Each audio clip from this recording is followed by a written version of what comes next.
Every game has different abilities that are crucial to their gameplay. Trackmania has different styles of drifts and slides to shave down time. Warcraft has different classes, each with their own abilities. No matter the genre, there is always something you can explore and master when it comes to playing. Before we get into how games layer abilities, I wanted to say if you like the stuff I've been making, please make sure to like the video and subscribe to the channel so you can stay up to date anytime I post a new one.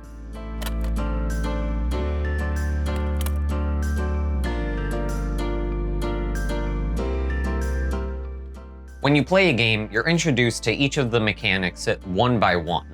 Typically, this takes place in a tutorial or intro to the rest of the game.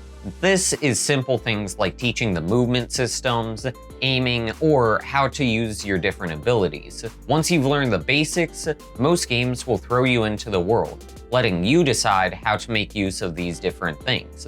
Jumping into a new game, you're given a toolkit, so to speak. Each of your abilities are a different piece to the overall puzzle of how to play. See, playing a game is like when you're putting together a puzzle. Every different mechanic is like a small piece of it. The movement system is the edges of the puzzle. Without it, you wouldn't be able to understand or navigate the rest of it. While your abilities or tech skills are the meat of that puzzle. You slowly build up on what you've already established, eventually filling it out, getting a better idea of how they harmonize together. Games have an understanding of how to build on the mechanics of what you've learned. As you make your way through the game, you pick up on new abilities or levels that layer on top of one another.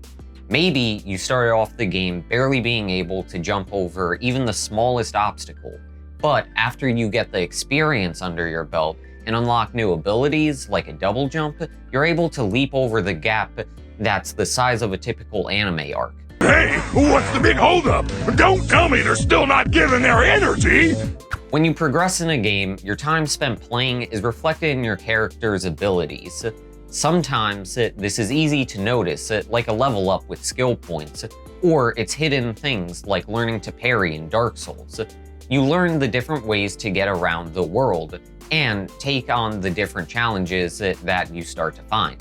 I'll use WoW as an example. You start off leveling in starting zone, fighting things like boars or spiders. Eventually, you start to get a feel for your character and what each of the abilities you have can do. After you have that understanding of your spells, you're sent into another zone, taking on different enemies that can cast spells back at you or hit you with a debuff. By the time you're max level, you've gotten an understanding of what each of these abilities do and are fighting monsters that will actively try and throw you off, with things like silences or mind controls. See, with WoW, there is a learning curve as you level. You're fighting different enemies that all have different ways to disrupt you. Once you hit max level though, you're not immediately the strongest at fighting them. A fresh level 70 isn't just going to walk into Gruul's lair and steamroll everything. You need to have different gear that will be reactive to each fight. A mage without gear to tank Crush is just going to get melted like an ice cream truck without power. It's not just RPGs though. Every game has a different set of tools that you build up as you play. Look back at Rock Band and Guitar Hero back in the day. You would start off playing on a lower level of difficulty, hitting only a few notes here and there like a middle school concert. But once you started to get the feel for the game, you might have raised the difficulty a bit until you were playing on Expert, flying through the fire and flames like you're ready to swing the bat out fully coolly. You might not realize just how much you've improved when you're sitting there throwing yourself at a boss over and over. Or if you can't beat that time on a level in Trackmania made by Satan himself. But that's when you can step back and look at the progress that you've made so far. That dungeon that you could barely make it through a month ago might be the same dungeon that you're just farming for mats by yourself now. Sometimes you take for granted how far you've come when you face the same challenge over and over. But when you take some time to look at where you were just a few months ago, or even less, you'll quickly realize just how much you've improved. The game stays the same. You might be fighting different things or taking on different challenges, but when you look at how much you've been able to build on what you've learned, you can see just how all of these different parts come together. Everyone has different hobbies. Some of us play games, some of us learn an instrument or pick up a craft. But at the end of the day, they are all like a big puzzle. You start off learning the basics and figure out how to do things bit by bit, until you can start moving on to the harder parts, whether that's the last boss of a game or learning how to make something more complicated. It takes time to learn something new, and there will always be someone who makes it look easy when you're struggling to keep up. But as long as you realize where you came from and can see what inspired you to take that first leap, you'll be able to find which piece fits into that last part of the puzzle.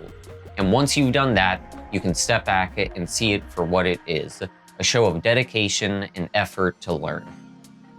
Thanks for watching, as always.